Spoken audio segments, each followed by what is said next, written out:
Alors on se retrouve pour un petit unboxing d'une petite DSP, une édition premium fraîchement acquise. C'est une bière, je sais pas comment ça se dit.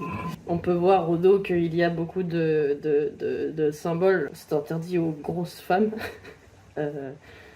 C'est drôle ça. Drink responsible. Ah, ouais. Alors, c'est parfumé à la Chakatsa.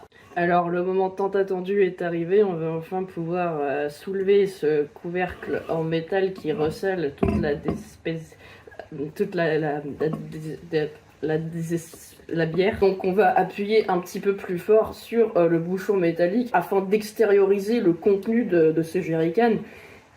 C'est parti, c'est beaucoup plus physique que ce qu'on croit parce que là comme ça on se dit c'est pour les enfants, mais en fait non, parce qu'il faut vraiment forcer de ouf. Enfin je sais pas comment un gosse de 12 ans peut ouvrir ça quoi. Putain mais faut être in shape hein. Ouah. Alors la première partie de la mission est comme qui dirait accomplie, puisqu'on peut voir que la DSP et attention, oh putain, enfin la DSP est officiellement unboxée, si on peut s'exprimer ainsi. Il est temps maintenant d'en faire extraire le contenu de quelque façon qu'il soit. Blague à part, c'est heureux d'avoir filmé quand même, parce que en admettant que, en raison de l'inflation, Monoprix décide de remplacer le contenu de la DSP, de la bière par quelque chose qui n'a rien à voir avec la DSP. Enfin, je veux dire que les consommateurs se feraient quand même bien avoir là-dessus, et nous, on n'est pas là pour se faire couillonner. On est là pour déguster et c'est le principal. Ça se consomme sous toutes sortes de formes en fait, hein. On peut la mélanger avec d'autres boissons. J'ai par exemple de l'huile d'olive. Je vais avoir un reste de... Comment il est où ce bâtard? Donc voilà, ça c'est seulement un échantillon de tous les produits avec lesquels peut être consommée la DSP. Donc ça c'est de l'huile d'olive Isio 4 riche en oméga. Donc ça permet en fait de contrebalancer les nutriments de la DSP avec les nutriments de l'huile, et ça peut être un bon choix si vous cherchez à consommer de la DSP en restant en bonne santé.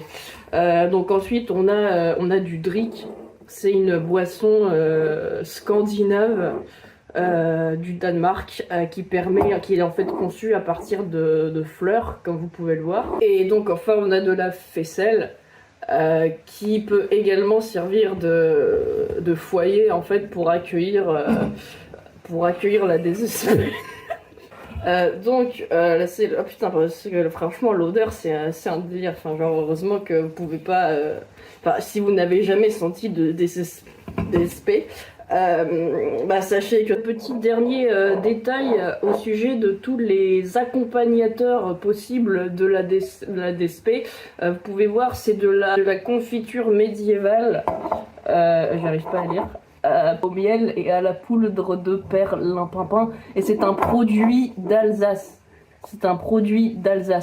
La poudre de perlimpinpin peut également être une excellente alternative pour accompagner la DSP dans tous vos plats.